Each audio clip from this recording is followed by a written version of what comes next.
Recording in progress.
Good afternoon. This is the 4 p.m. Buncombe County Community Briefing for Thursday, October 3rd.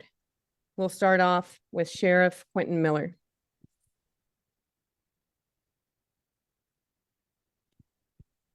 So good afternoon. Our death tolls has risen, as you probably might suspect. The number now we're reporting is 72. Number of missing, we're looking at over 200. To the people of Buncombe County, you are the heart of everything we do. We know these are hard times. We're coming to get you. We're coming to pick up our people that's out there. Your safety and well-being are our highest priority, and we will not rest until you are secure and that you are being cared for. I want to extend a heartfelt thank you to all our state and local partners who are standing with us. Your dedication helps us serve our community when it matters most. We also deeply grateful to the national partners, especially the Florida Department of Law Enforcement, for the steadfast support. Your assistance has been crucial, and we are stronger because of your efforts. I promise to you that we will continue to answer every call. We will respond to every need and protect every corner of Buncombe County. We're in this together, and we will not stop until our community is safe. It's times like these that we are reminded of one Buncombe and how we stand together, the community of we. And I just thank you guys for standing with us. And as long as we're together, we will overcome this. So thank you.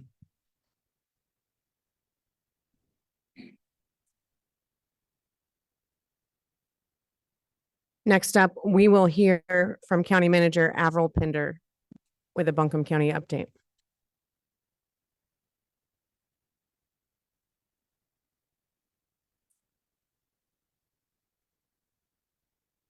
Good afternoon. Buncombe County has launched the One Buncombe Call Center, where you can report your storm damage, access resources, and find storm-related information. This call center is called the One Buncombe Call Center, and the number is 828-250-1600. Again, that call center is 828-250-1600. And at that number, you can report your storm damage, access resources, and find other storm-related information. Vaseboro will be running when they can on their Friday routes in the Weaverville area. So just the Friday routes, which is in the Weaverville area, Vaseboro will be there. And we know that you've been hard hit by the storm. So the trash collection is limited to areas that they can safely access by large trucks. Friday only folks who want to drop off their household trash, please no storm debris, can go to North Buncombe Pool, located at 734 Clark's Chapel Road, Weaverville, from 8 a.m. until 3 p.m. Again, that is 734 Clark's Chapel Road in Weaverville, from 8 a.m. to 3 p.m. And that is for the Friday only trash pickup in the Weaverville area. The wastewater trucks that were at the Fletcher area Ingalls today have left and they will not be there tomorrow. You can always take your trash to the Buncombe County landfill at 85 Panther Branch Road in Alexandria. They will be open tomorrow as well as 8 a.m. to 1 p.m. on Saturday. North Asheville Library now has Wi-Fi available. You can access that with the password read more, all one word, read more, all lowercase. Other libraries that have Wi-Fi access are PAC, Anchor Candler, and West, using the same password, read more, all lowercase. MedVet in Asheville, an emergency and specialty veterinary hospital, will be opening starting Friday, October the 4th, from 7 a.m. to 7 p.m. and will be open those hours every day. Again, that is MedVac in Asheville. They're located at 677 Brevard Road, Asheville. We've had some questions about hazardous materials. That request has now gone through to the State Emergency Operations to request testing. We know that with clear skies, we want to get out and help with cleanup, but please continue to avoid the river as it is still filled with dangerous debris. Questions about toxic hazardous materials along the river. We have submitted a request through the State Emergency Operations about hazmat concerns. We have an update from Weaverville. They have set up a warehouse. I'm sorry. Continuing on to the Buncombe County update. We have set up a warehouse at 6 Commerce Way in Arden to receive hurricane relief supplies. We can receive the donations from 11 a.m. until 2 p.m. daily, and any size vehicle is welcome. Again, that is 6 Commerce Way in Arden. We have 7 categories of things that we can accept. They include non-perishable, ready-to-eat food, bottled water, cleaning supplies, paper goods like toilet paper, baby supplies like formula, pet supplies, and personal care. We cannot accept baby food, glass items, furniture, clothing, perishable foods, electronics, and flammable liquids. I want to repeat that because I know everyone is trying to help, but there's some things we just cannot accept and repurpose. So that's baby food, glass items, furniture, clothing, perishable foods, electronics, and flammable liquids. We will not distribute from this location. These donations will go to the community partners to distribute. So please do not come here to receive supplies. This is just for drop off for donations. Also, an update from Mountain Mobility. As long as patients are accessible, Mountain Mobility is resuming life-sustaining dialysis transport in coordination with dialysis centers. This will also help open up our hospital beds. So again, Mountain Mobility, as long as patients are accessible, they will resume transporting people to dialysis. The Buncombe County Permits Office has taken permit applications to electrical supply companies that are open. So we've taken them out to any company that is open that can start doing those electrical work. Additionally, if you're able to get to the permits office at 30 Valley Street, it is open for permitting Monday through Friday from 9 a.m. to 5 p.m.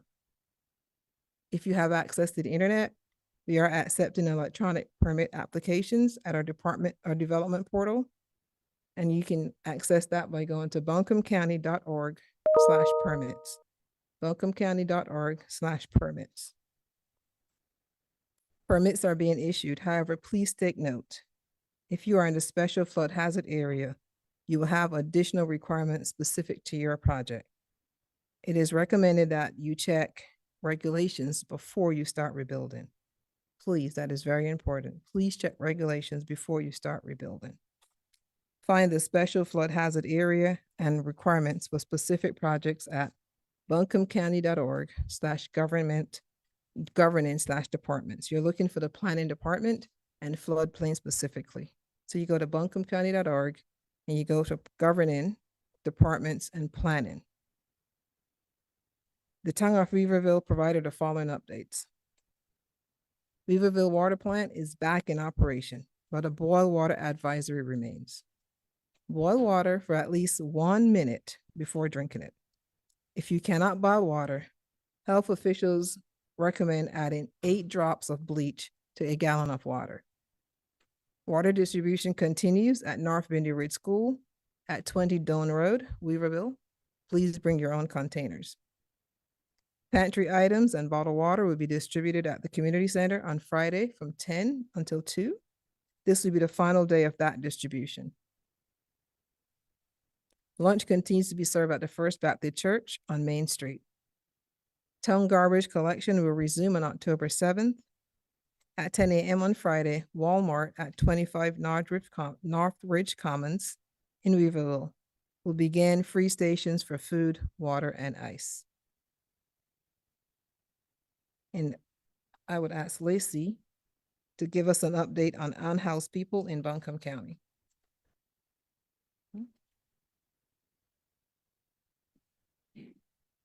Okay, we're changing the order just a little bit. I believe we're going to turn to Shannon now from Weaverville before we get to Lacey. Thank you.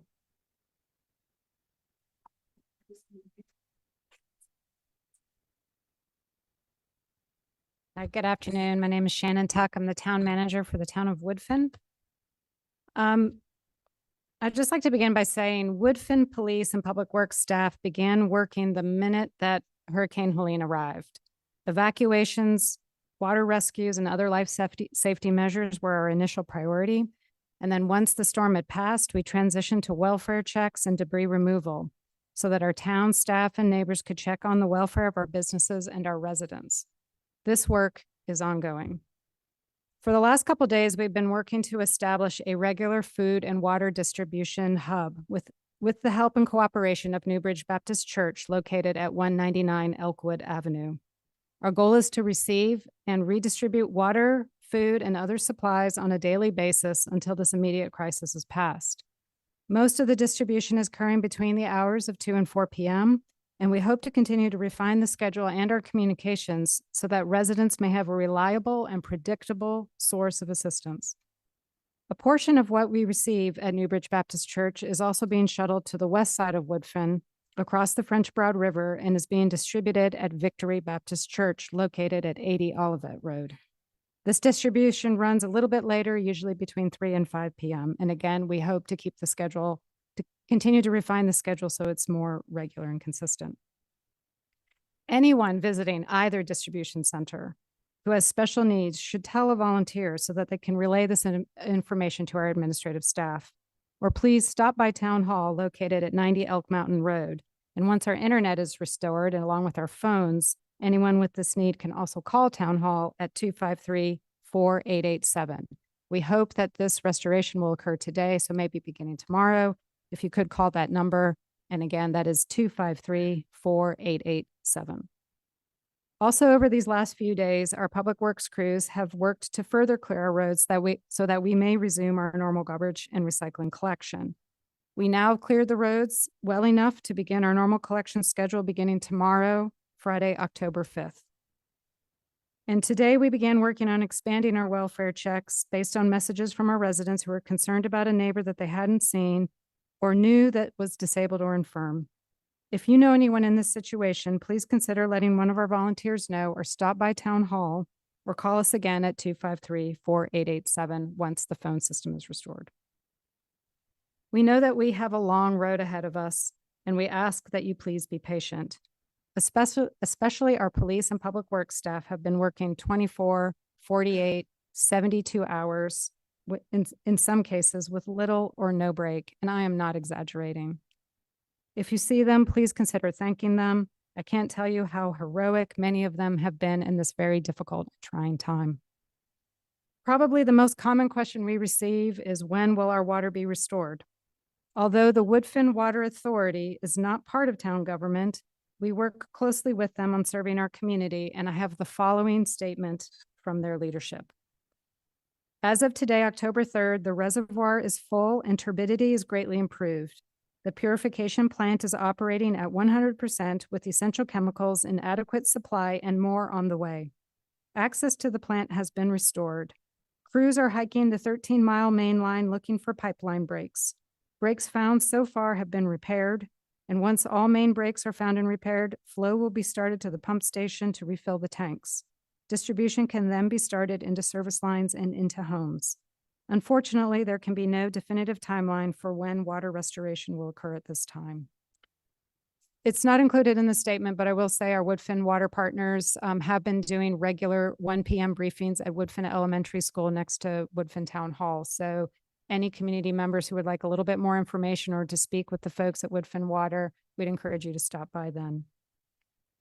In closing, I'd like to express our deep felt and sincere thanks to the Woodfin community and to our area partners.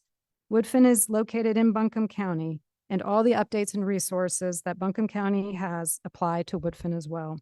So I'd like to encourage everyone to continue to refer to the county's briefings and web updates for more information. The town's communications have not yet been fully restored, but we are attempting to update information through the Town of Woodfin's Facebook page. Thank you.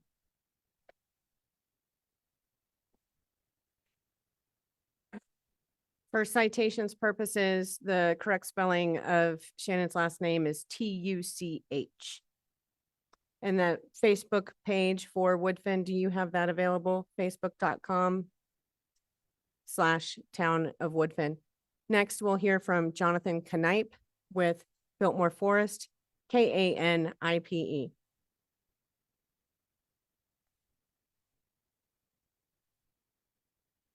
Good afternoon. On behalf of the Mayor and Board of Commissioners, please let me extend my condolences and most sincere sympathy to those who have lost family members, homes, businesses, and so much.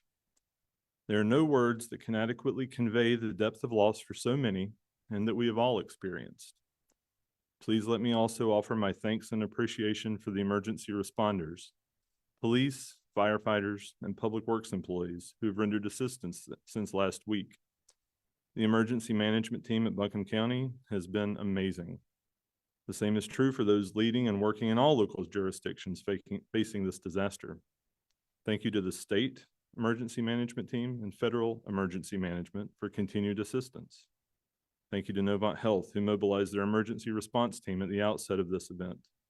Their assistance to the town has been instrumental in providing services and direct emergency medical assistance for the entire region during this time. And finally, we're very appreciative to our neighbors at Carolina Day School for opening their campus for our emergency water distribution. The town of Biltmore Forest was hit exceptionally hard. Our town is approximately 3 square miles with 1,500 citizens. We're primarily residential and have approximately 675 homes within the town. We're heavily wooded and forested with many large old trees. The wind and rain brought by Helene and the weather system that preceded it brought down an uncountable number of these trees. This was the main source of destruction in our town. We're exceptionally fortunate that, to our knowledge, there was no loss of life in Biltmore Forest. We set up welfare check systems on Sunday afternoon where folks from out of state or other places could send in requests to check on their relatives or friends that live in town. Through yesterday, our police department has conducted over 40 welfare checks, and many of these were done on foot or by bicycle during the early stages of the event. We didn't experience flooding like what has ravaged our neighbors. An additional initial damage assessment conducted by a drone team showed we may have nearly 100 to 150 homes that will need to be rebuilt. Most every other home and the businesses along Hendersonville Road sustained significant damage. During the storm, all 22 miles of town roads were cut off from access.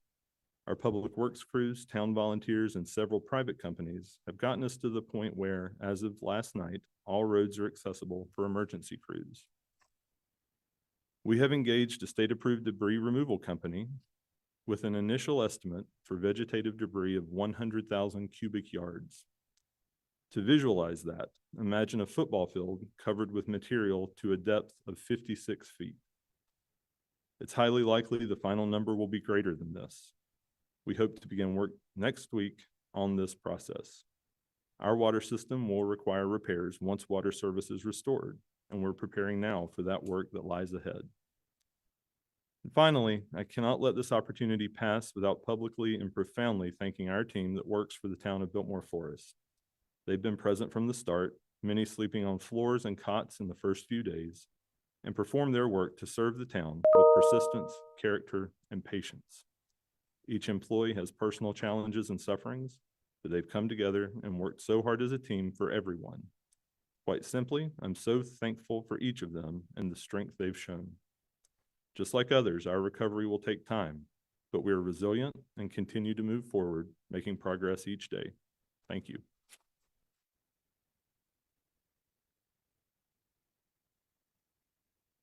Our next update will be from Lacey Hoyle, Lacy Hoyle, with an update on the response for unhoused people in Buncombe County.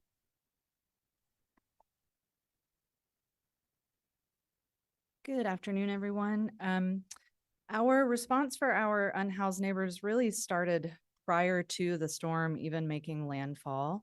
The county and city and our community partners work together to activate our Code Purple system.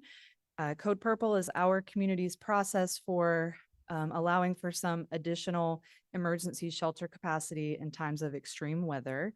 So we activated that. And there was an incredible collaborative effort between city, county, and supportive service providers to quickly outreach to our unhoused citizens and try to get them to come to the Code Purple locations before the storm hit. I want to say a big thank you to one of our community partners, Asheville Buncombe Community Christian Ministry, or ABCCM. Their locations are our Code Purple locations this year. One of those locations is the Veterans Restoration Quarters, which is an emergency shelter and transitional housing spot for male veterans.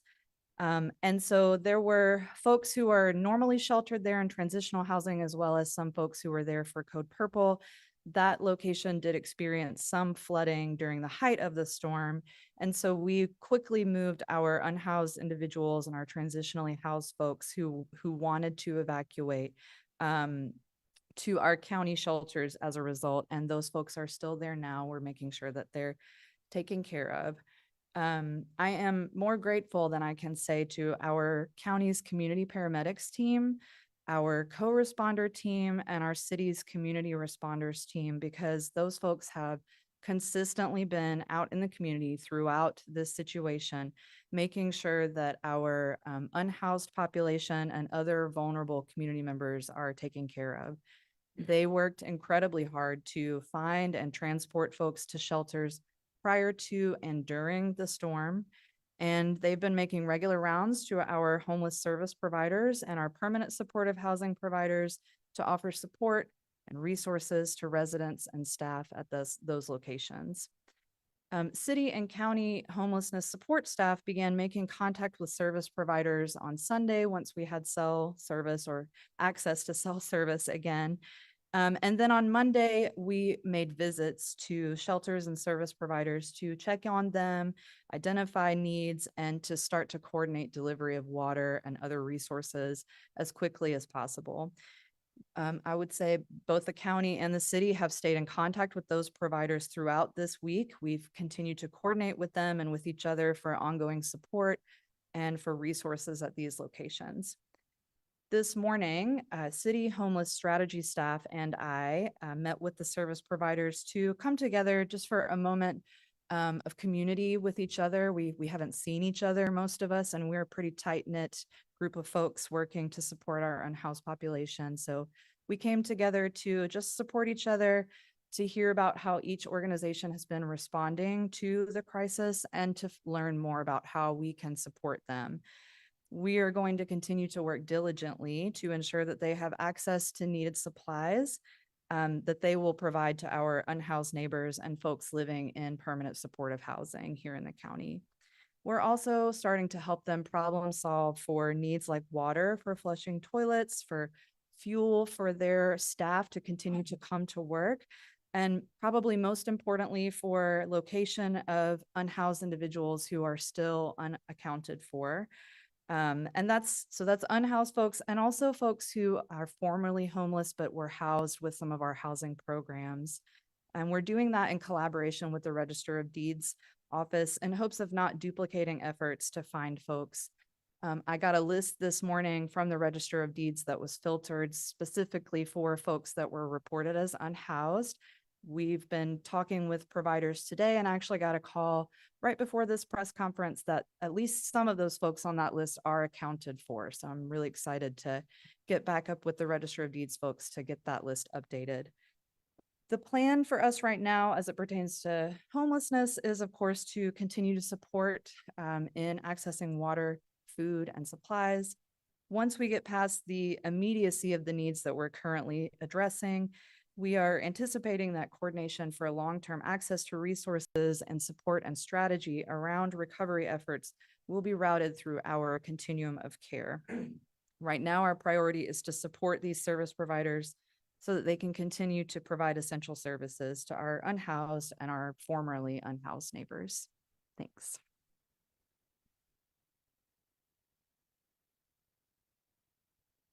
Thanks, Lacey. Next up, we will open it up to questions. I do want to reiterate the new One Buncombe call center phone number is 828-250-6100. And you can reach that call center 7 days a week. Again, that's 828-250-6100. That reporting for storm damage there is different than reporting for FEMA. So those two processes are separate. So if you're reporting storm damage to FEMA, you must still continue to do so. I want to acknowledge that City Manager Deborah Campbell is here, along with Assistant City Manager Ben Woody, should we have questions that relate to City of Asheville operations. And at this time, we will open it up to questions and answers.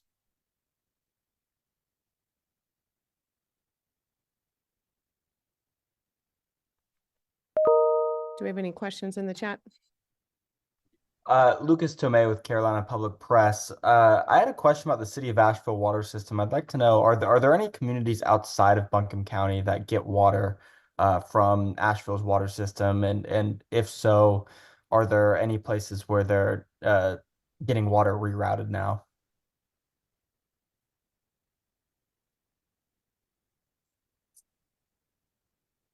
Hey, good afternoon, Ben Woody, Assistant City Manager.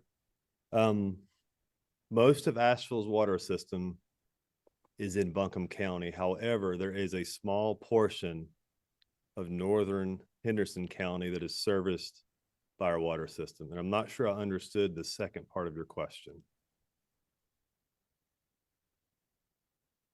Just want to know if there's any word on those folks in Henderson County that get their water from Asheville. Is it safe to assume that they are also out of water right now? So important piece of information, our Mills River Water Treatment Plant, which services South Asheville, portions of southern Buncombe County, also services portions of southern Henderson County. Those areas are largely in water right now, so they should have water. Again, that water is non-potable.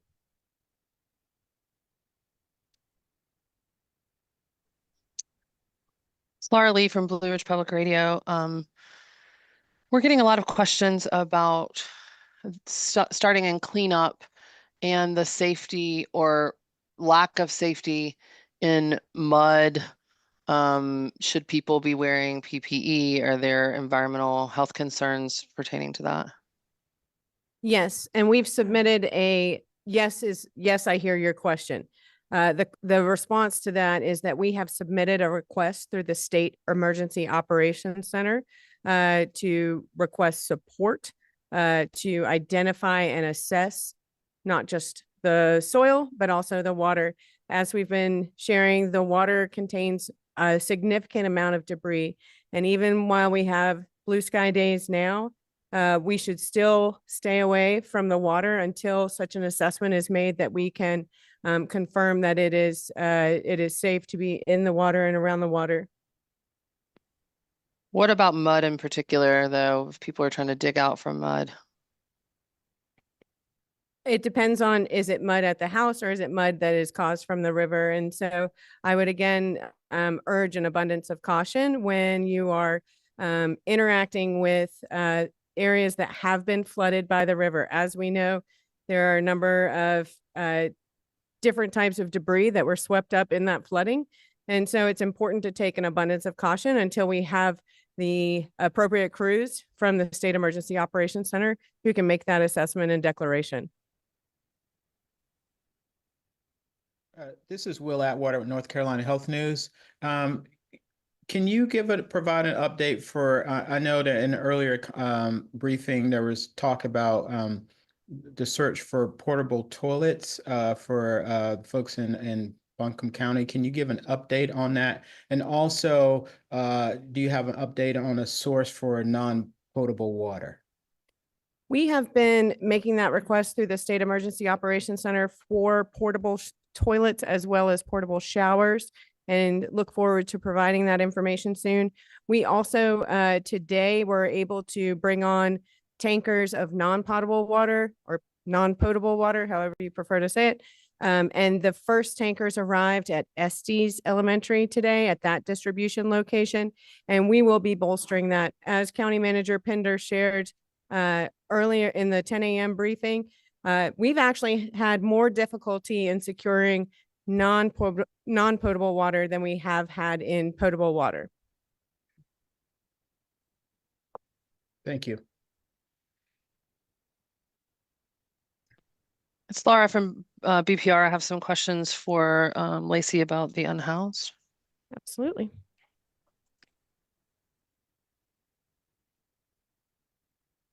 Yes, ma'am.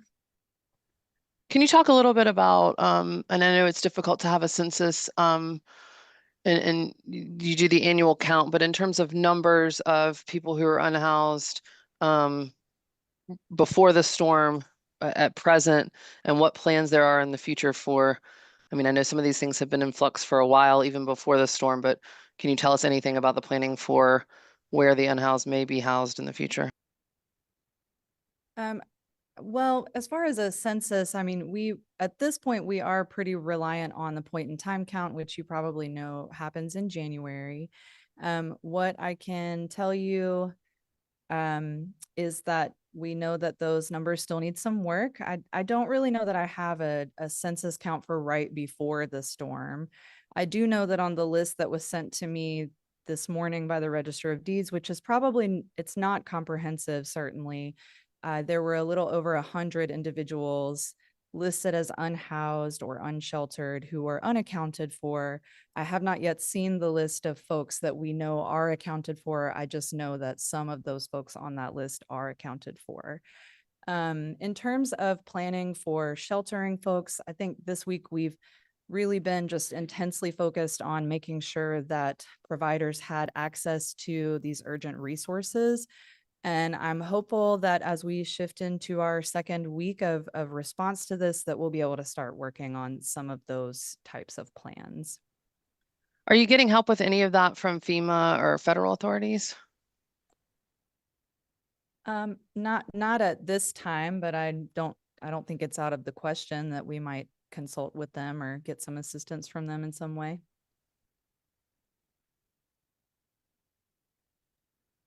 And how many people did you say were currently at the Code Purple shelter? Well, the Code Purple shelter, so the Women's Code Purple shelter is out at Transformation Village. And there are around 80 women and children there right now. I am not sure how many men were in the Code Purple shelter before they were transferred over to our county shelters. And I don't know that I have accurate counts for how many folks are unhoused before the storm versus housed before the storm at those shelters now.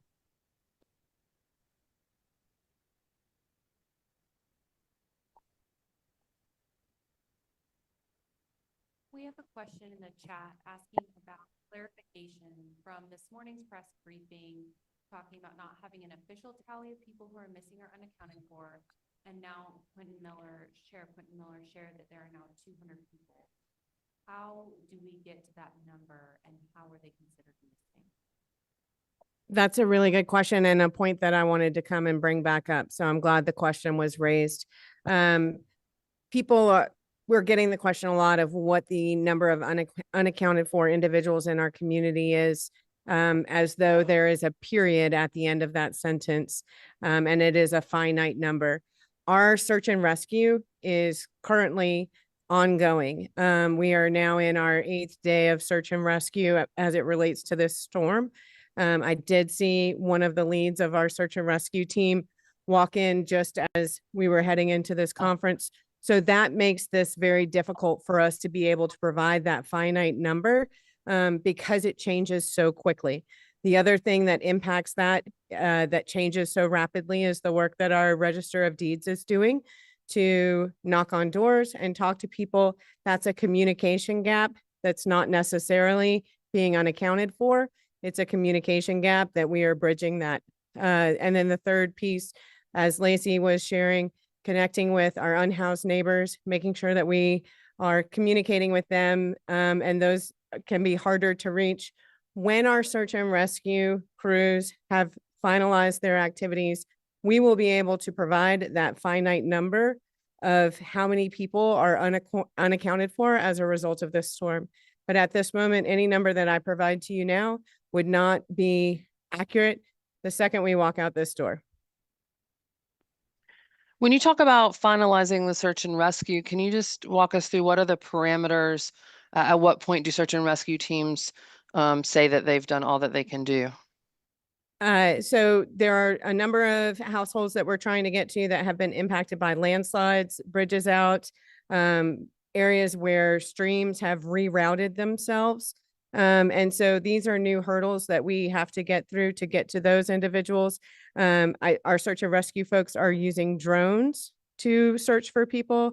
They are using canines to search for people.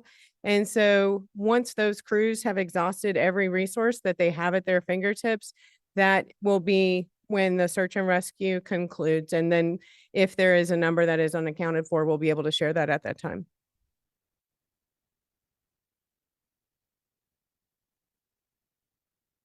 And I know North Carolina DOT is working on getting the road to Bee Tree. I'm wondering in terms of these road access issues, both with the water facilities, but also with people that may be stranded or may be isolated.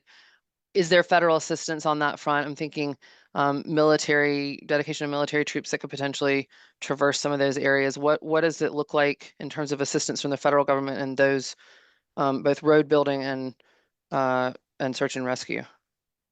Yeah, we have requested assistance in that space. I will say 10 minutes before I walked into this press conference, I was able to see my husband who had just gotten out for the very first time. And so that neighborhood where I live in Swannanoa, Black Mountain, just now got access and those individuals are getting out. So we are seeing more clearing. We have made that request for federal assistance. If the city wants to give an update on the roads up to the water areas, I'm looking at Ben in case he wants to make an update on that.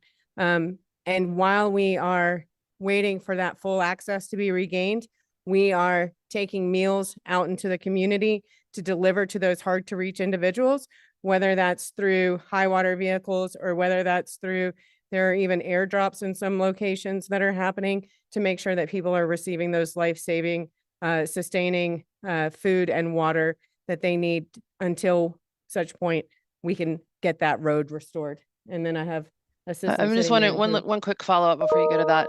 When you say that you've made a request to federal authorities for assistance in those activities, can you tell us the timeline of, because we are on day 7 here, when that request was made and, how long it is taking the federal government to respond to that request, where the decision stands on that? Well, I don't know if you happen to see a picture that was posted to our social media this morning of our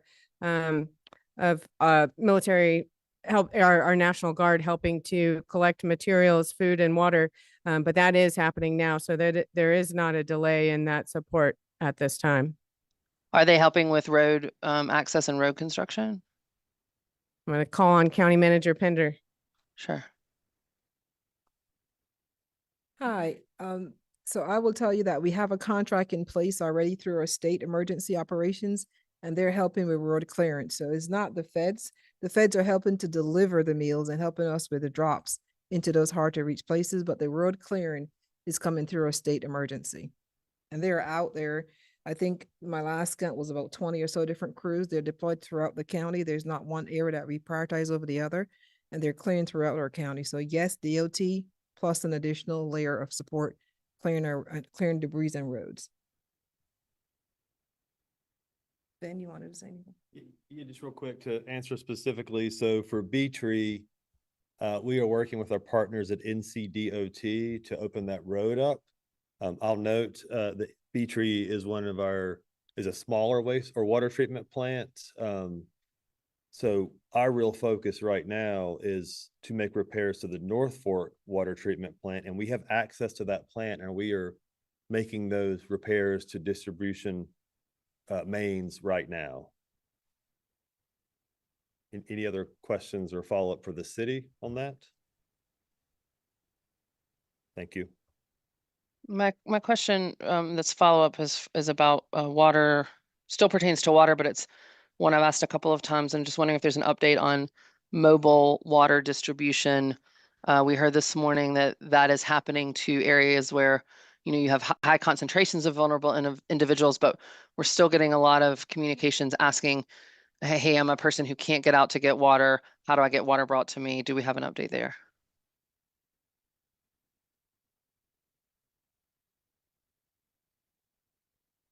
As we mentioned this morning, we are working with some nonprofits that will start doing that. We've got decals for their cars so that they can go to the pods and get water and start taking them out. That has been operationalized. I'm looking around the room to make sure that it started today. If not, that will start in the morning, but we have our nonprofits. We have the ability to start getting folks out into the community to take water, and they have identified locations where they need to go. So as I said to you this morning, if you're aware of places that we have, people are saying that they need to get water, please let us know. We can't know everything, but we're asking for your help as you are there hearing from them. So let us know if there's a location that we're missing, and we can help to get water to them as well. And is that something, if somebody's listening now and had that question, they would go to the One Buncombe line to make that request? Yes. And they can also call the 828-250-6100. They can also call that number and they can get access to whatever else the resources they're looking for. So that's 828-250-6100, and let us know that they're in a place that they cannot get out and they're not on our list at this point. And you said there's water, non-potable water for in some limited capacity at the Estes distribution site. When did that start, and will that kind of water also be at the other distribution sites in the near future? Yes, it started about 1 o'clock today at Estes, and our plan will be to have it at all of our sites. We're trying to support water at the county sites as well as the city sites. I believe the city has about 4 sites. So, and we have 6 now, so about 10 sites across the county. We're trying to make sure we can supply water, but right now we had the 1 tanker, it went to Estes, and our goal will be to get it at every site. But we want to make sure we have a good source, and that's why it only went to 1 at this point. Last question about water for the moment, but do we have any update on the water situation at Mission?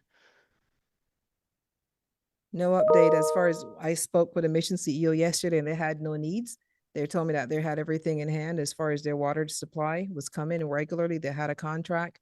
So I'm not aware of any needs at Mission at the moment. May I ask a question about debris cleanup? Yes, sir. This may be premature, but do you have a sense for when you will start with debris cleanup?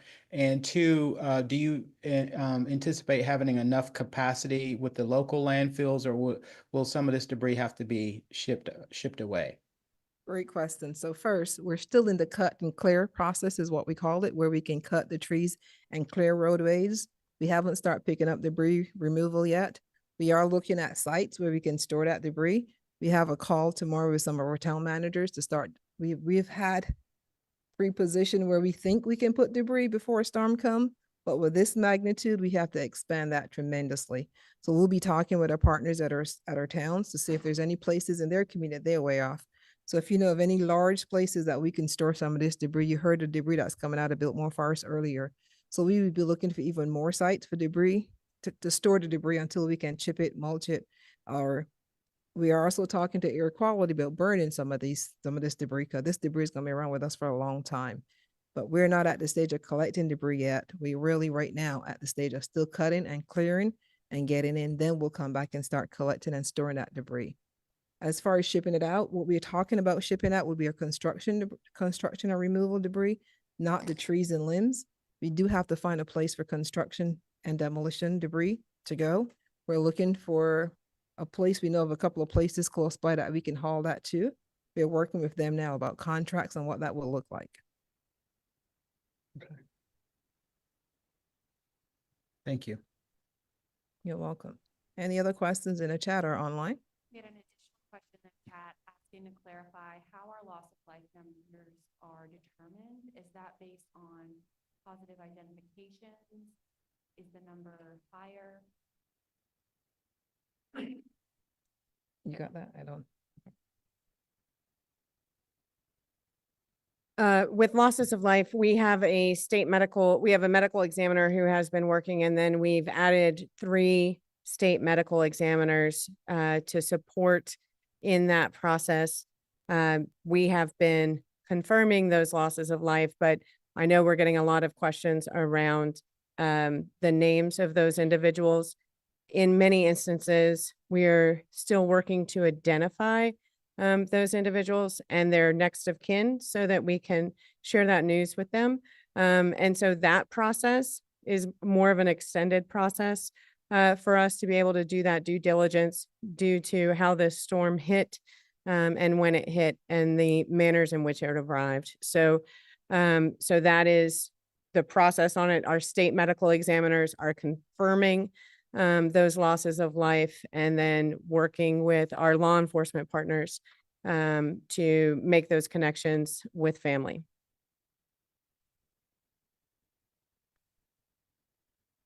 Okay. I believe that's all the questions we have. I want to reiterate one more time that phone number, the One Buncombe Call Center, 828-250-6100. My name is Lillian Govis. I'm the Director of Communications and Public Engagement. Our next briefing will take place tomorrow morning, 10 a.m. For the community, and we'll be live on Facebook and with all of our media partners again at that time. Thank you.